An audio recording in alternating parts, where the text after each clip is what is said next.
Société, droit et liberté avec Frédéric Bérard à C'est jamais pareil.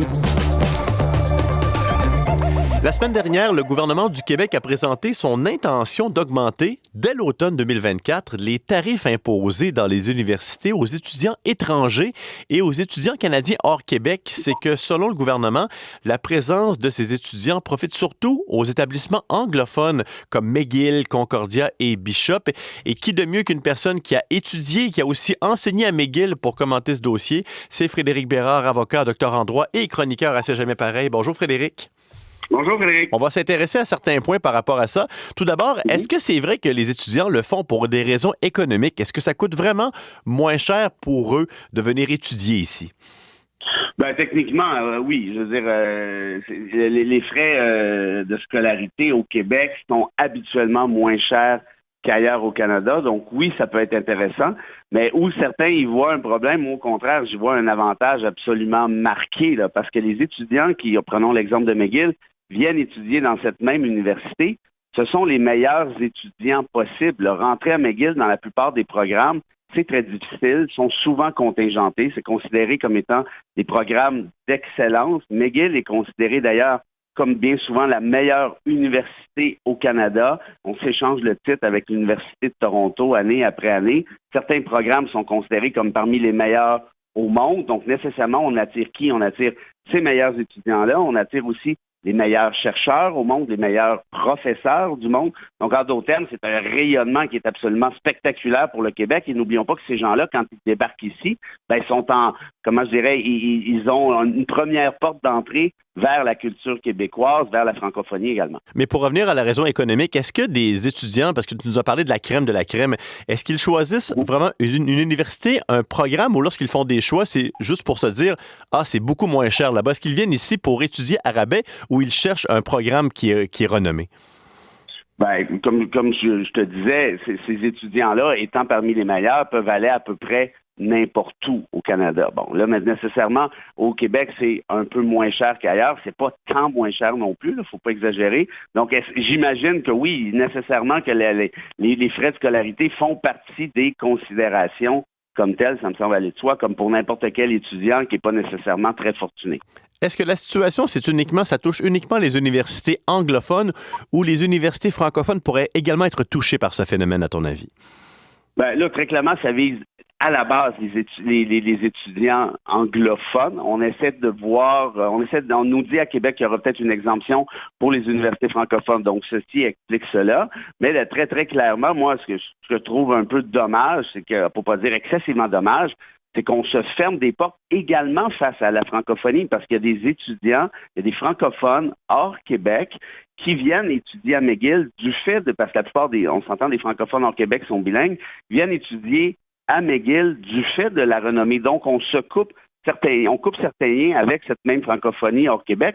Et n'oublions pas qu'à McGill, on peut étudier en français en partie. Il y a des programmes en français, il y a des cours en français, il y a des évaluations en français. Moi, j'ai fait mon mémoire de maîtrise, Frédéric, en français à McGill de A jusqu'à Z. Je pense pas qu'il y ait un mot anglais là-dedans. Donc, très clairement, moi, c'est cette espèce de décision-là qui fait très, très, très petit Québec, je dirais, qui, ironiquement, va aussi nous couper des liens face à la francophonie. Certains, depuis les derniers jours, comparent, on a entendu également des politiciens, comparent les tarifs, les frais entre les universités canadiennes, donc ce qu'on demande ici à McGill, à Bishop, à Concordia, versus d'autres universités. Est-ce que c'est la bonne façon de faire? Est-ce qu'on peut comparer des oranges avec des oranges? Non, moi honnêtement, cette espèce de réflexe-là qui va plus loin, hein. On dit aussi, regardez, les universités hors Québec s'occupent mal des francophones, ce qui est vrai, sont un peu, faut pas dire très, très, comment je dirais, je sais pas si c'est le bon terme, là, mais méprisante face à la francophonie, ce qui est peut-être en fait le bon terme. C'est quoi cet argument-là, là? Parce qu'il y a des universités hors Québec qui font preuve de mépris envers les francophones, nous, on devrait faire preuve de mépris face aux autres. Je veux dire, c'est pas le Québec, ça, c'est pas un argument, ça. Est-ce qu'il faut vraiment évaluer ce qui se passe ailleurs pour savoir comment nous, on devrait être ouverts, audacieux, curieux? parce que c'est ça dont on parle.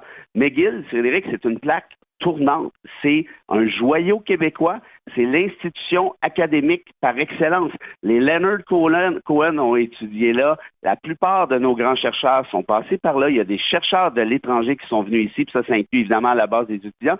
Et je vais même te surprendre, il y a un nationaliste ultra célèbre du Québec qui a étudié à McGill, et j'ai nommé Pierre Falardeau, tu sauras, qui a fait ses études en littérature française à McGill. En d'autres termes, McGill, c'est pas un nid d'anglophones. McGill, c'est une plaque tournante, c'est une intersection entre le Québec et l'international. Et l'international inclut ici, évidemment, le reste du Canada. Alors, pourquoi la CAQ, pourquoi le gouvernement du Québec arrive avec cette proposition, cette idée, à ton avis?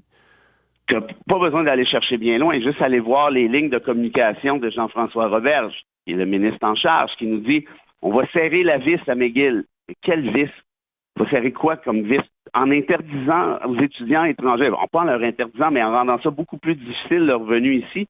Oui, tu serres une vis à McGill en quelque sorte dans le sens où tu lui nuis, mais en nuisant à McGill, tu nuis au Québec. Or, ici, le message, à mon avis, n'est pas très, très dur à décrypter. Très clairement, c'est après la victoire du Parti québécois dans Jean Talon, on a voulu, dans le gouvernement Legault, qui est, à mon avis, qui n'est pas un gouvernement, c'est plus une boîte de relations publiques, là, on essaie de dire, regardez, nous aussi, là, c'est important le français, blablabla, on va serrer la vis aux méchants anglophones.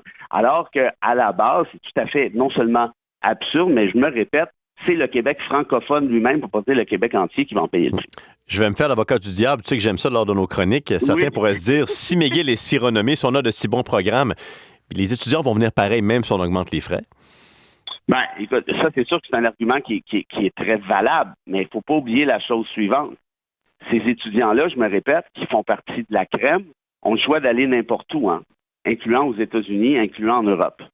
Alors, si économiquement, il y a plus d'avantages à venir ici, plutôt que de se déplacer, parce qu'on se dit, aller au Québec, ça coûte moins cher. Ouais, mais un déménagement interprovincial aussi, là, c'est compliqué, ça coûte cher. Mais ces étudiants-là, par exemple, de l'Ontario, vont aller à U of T. Puis, il y a d'autres étudiants à l'étranger qui vont simplement rester en Europe, parce que, à ce moment-là, c'est à peu près le même prix. On a beaucoup d'étudiants. Moi, quand j'enseignais à McGill, Frédéric, il y avait, 120, 130, 140 étudiants dans la salle. Il y en avait facilement 80% qui venaient de l'extérieur, et quand je dis de l'extérieur, c'est de chaque continent. Donc, ces étudiants-là, maintenant que l'intérêt économique n'y est plus, ils auront le choix d'aller absolument où ils voudront, puis on va en perdre par la force des choses. On ne va pas tous les perdre, évidemment, mais on va en perdre une fraction importante. Bon, pour terminer la chronique, on va quitter le campus, on va aller relaxer ensemble, si tu veux bien, autour peut-être, je ne dis pas de substances, on aurait pu dire illicite à un certain moment, parce que on souligne depuis les derniers jours les 5 ans de la légalisation du cannabis au Canada et comment les différentes provinces ont adopté donc le modèle. Qu'est-ce qu'on peut retenir de l'expérience 5 ans plus tard de cette légalisation? Malheureusement, pour Justin Trudeau, c'est à peu près la seule réalisation dont les gens vont se souvenir de ces mandats, en tout cas jusqu'à preuve du contraire. Moi, je pense que c'est une mesure qui est progressiste, on n'est pas les premiers à l'avoir fait. Les Pays-Bas nous avaient est-ce que je me trompe? Non, les Pays-Bas l'avaient adopté avant nous. Amsterdam, notamment, oui. Même chose pour l'Amsterdam, effectivement. Le Colorado avait fait la même chose aussi, tout juste avant. Maintenant, est-ce que moi, ce que je retiens de ça, c'est la panique morale à l'époque. On disait, ça va être épouvantable, tout le monde va se mettre à fumer, ça va être le bordel et tout. On disait aussi, les provinces vont assumer des coûts de santé, alors que c'est Ottawa qui va aller chercher une portion trop importante des revenus. Est-ce que c'est le cas actuellement?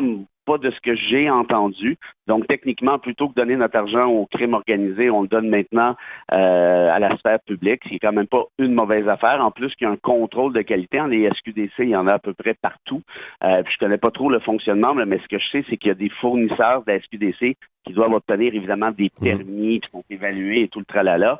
Donc, très clairement, moi, je pense qu'au final, c'est sûr que moralement, on est de la même génération, toi et moi, la fumée du pot, c'est toujours un peu la fin du monde, c'était très, très, très mal vu et tout.